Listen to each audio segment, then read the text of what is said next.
जब भी कभी मंदिरों में उत्सव होता है तो ज्यादातर बर्तन टेंट हाउस से आते हैं। उन बर्तनों में नॉन वेज भी बना होता है और वहीं बर्तनों में प्रसाद बन के भोग लगता है। ऐसे में प्रसाद अगर कोई वैसे दे तो मना वैसे करें, क्या करें? मतलब हम वृंदावन की बात कर रहे हैं, बाहर की तो बात हमें ज्यादा ज्ञान है नहीं। यहाँ सब पर्सनल होता है। जैसे राधा वल्लभ जी तो पर्सनल, चाहे लाखों लोगों का भोजन हो, पर्सनल वहां सब। वहां रसोई में किसी का पात्र भी प्रवेश नहीं करेगा। बिहारी जी पर्सनल, राधा रमण जी पर्सनल। हाँ, जनरल गांव गली की बात हम नहीं कहते। बाहर जो जैसे ये धाम या पुरियों से बाहर का जैसे माहौल है, अभी जम्मू में रह रहे हैं तो वहां तो टेंट हाउस से बर्तन आते हैं तो उसमें नॉन वेज भी बना नहीं होता है। नहीं नहीं नहीं, तो ऐसे में कोई प्रसाद दे? नहीं पाना चाहिए, नहीं पाना चाहिए। वो प्रसाद हुआ ही नहीं। अभक्ष्य भोजन का कहीं भगवान को भोग लगता है?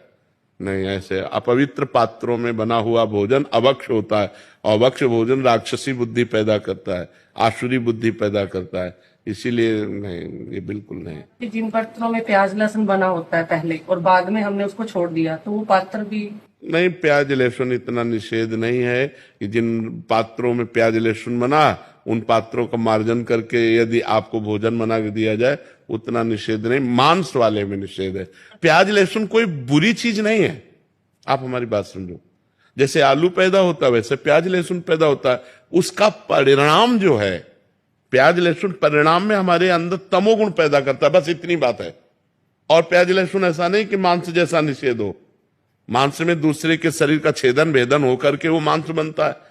लेकिन प्याज लहसुन तो जैसे आलू है, गाजर है, मूली है, नीचे फल की तरह प्रकट हुआ है, बस वो तमोगुण प्रकट करता, बस और कोई बात नहीं।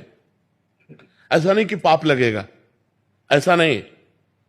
प्याज लहसुन तमोगुण प्रकट करता है, इसलिए भजन करने वाले को तमोगुण से रहित होकर सतोगुण तक पहुंचना है, तो उसको निषेध किया गया है कि प्याज लहसुन मत पाना, ये तमोगुण पैदा करता है, तमोगुण उत्पन्न करता है। क्रोध है, निद्रा है, आलस्य है, प्रमाद है, बुरा चिंतन है, ये इसको बढ़ावा देगा, इसलिए इसको रोका गया है। नहीं, ये ऐसा नहीं है कि मतलब इतना निषिद्ध है जैसे मांस निषिद्ध है, ऐसा नहीं। मांस तो जिस पात्र में बना हुआ, उस पात्र में बना हुआ भोजन कदापि नहीं खाना चाहिए। लेकिन जैसे प्याज लहसुन मतलब और वो पात्र मार्जन करके हमें रोटी डाल दे तो पा लेना चाहिए, उसमें कोई नहीं। भगवान को भोग लगा सकते हैं। भगवान की जब भोग लगाने की बात आएगी तब उसे हटा देंगे।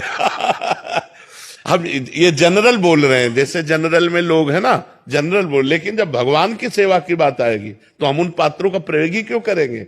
हम तो पवित्र पात्रों का प्रयोग करके भगवान